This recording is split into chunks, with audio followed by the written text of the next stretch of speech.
how are you all? Hey, nobody's on the front row. I heard a couple of people say, I'm not sitting on the front row. I am sitting. You know who you are. But first of all, I'd like to say that I'm honored and happy to have been asked to be here. When I was first asked to come and do this, I wasn't really quite sure what I was getting myself into. But I was excited nonetheless because music is my passion. And you guys have been here before, right? So I don't know what you've done before. I don't know how you've done it before. But whatever you've done before, and however you've done it before, it's probably going to be different today. Probably going to be quite different. First, I just want to take a short time to introduce myself and to let you guys know who I am. Despite what you've heard or read, I want to make sure I set the record straight. My name is J.D. Steele. My name is J.D. It's initials only. It doesn't stand for anything. Throughout my entire life, I've had people inevitably ask me, what does J.D. stand for? From grade school, through high school, through college, throughout my life. I had to carry my passport, my social security card, to get a mortgage, to get loans, to get anything officially documented. I've had to prove that my name is initials only. So I'm letting you guys know now, because sometimes people, after they get to know me, it takes a month before they ask me what it is. Some people it takes years. So now I've learned to just let people know right away that it's initials only. I was named after my father. My late father, J.D. Steele Sr., who was named J.D. during a period of time in the 30s and 40s when in the Black South, initial-only names were really popular. I had an uncle A.C. who changed his name to Archie Clark because he went to the Army. And when you join the Army, you can go into the Army during those days, pre-World War II and post-World with initial-only names. So they made you take a name.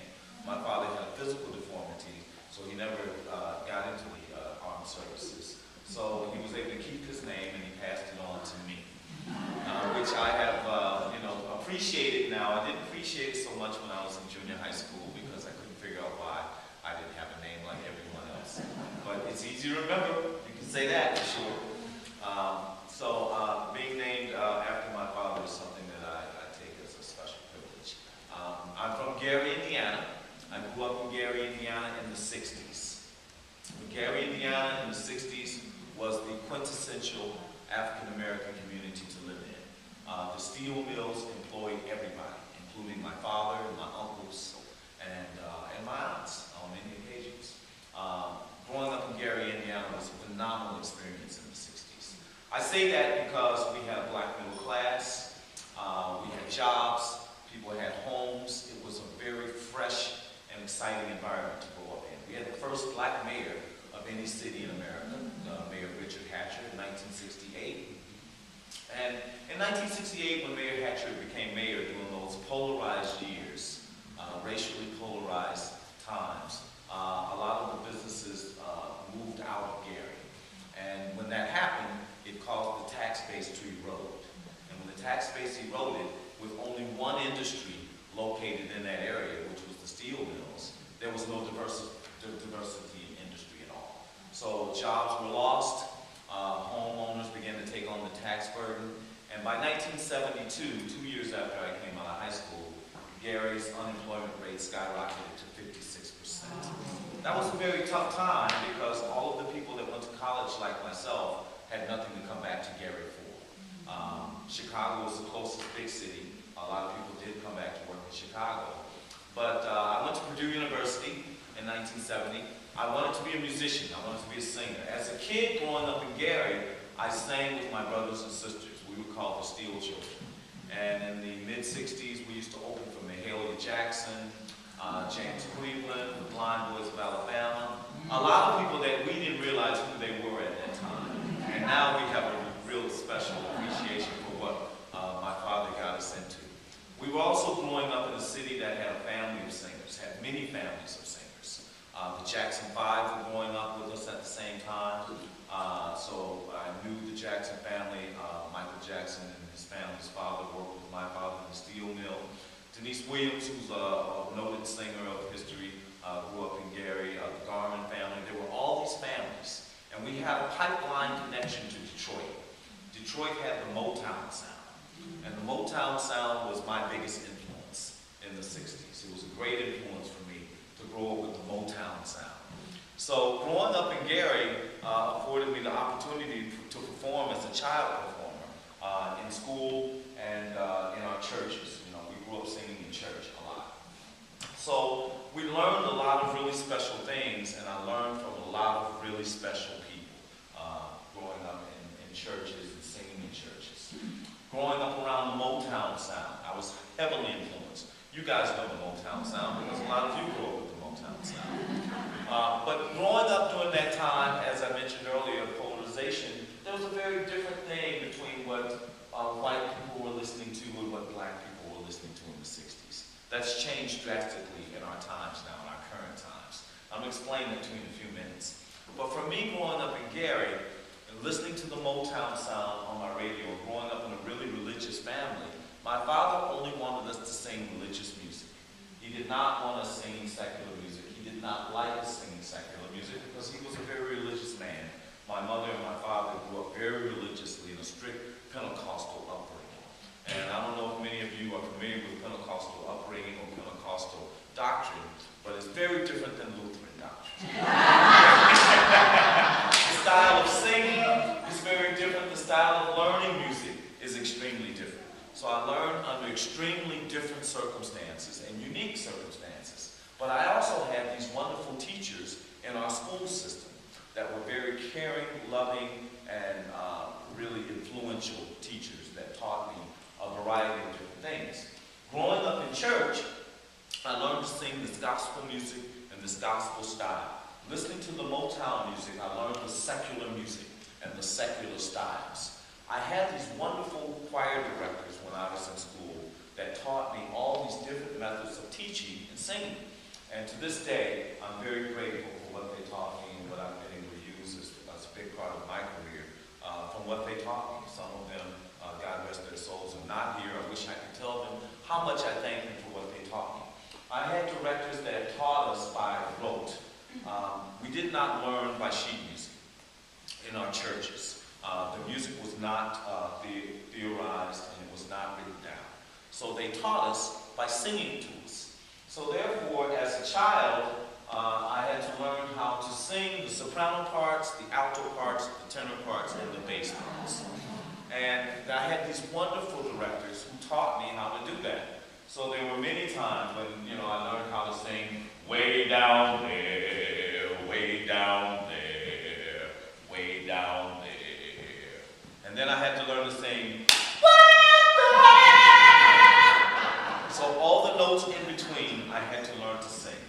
I was gifted to be wonderfully blessed and gifted to be born into a family of musicians. My father and his brothers and sisters sang growing up in the South. My grandfather and his wife and sisters, my grandmother, they sang in the South. And then I have uncles and aunts on the Steele side of the family that sang. So we did genetically inherit their talent. And I also inherited the ability to write and create music, and that was nurtured by some of my high school teachers. And one of my high school teachers in specific, I didn't really like at all. I didn't like the fact that he didn't like the way I sang.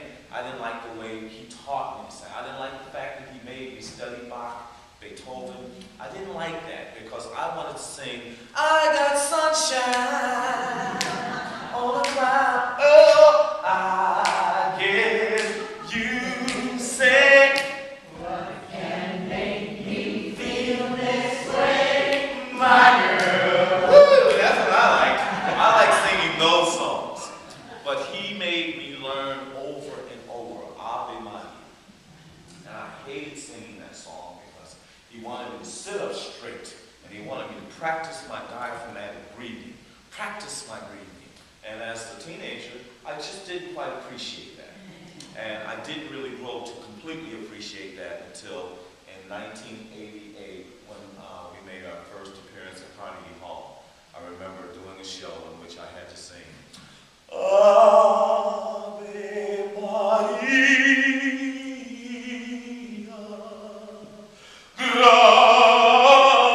gratia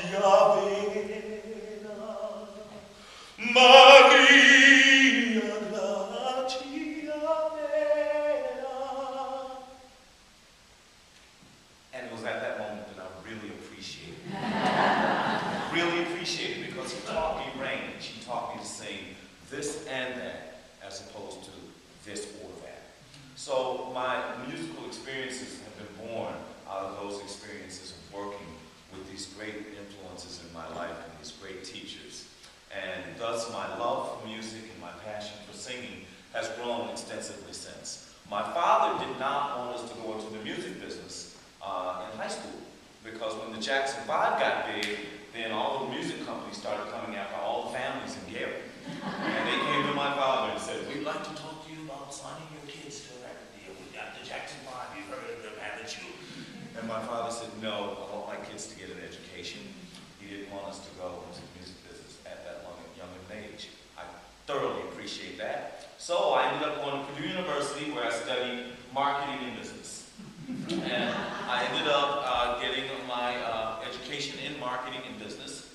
In 1976, 3M Company recruited me through an affirmative action program to come to the state of Minnesota.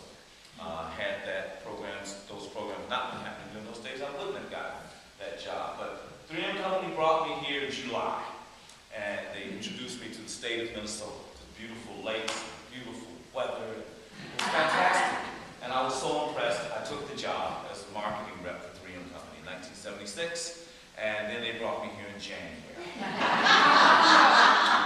Wrong. That was really wrong. I was freezing my Petrucci off every day.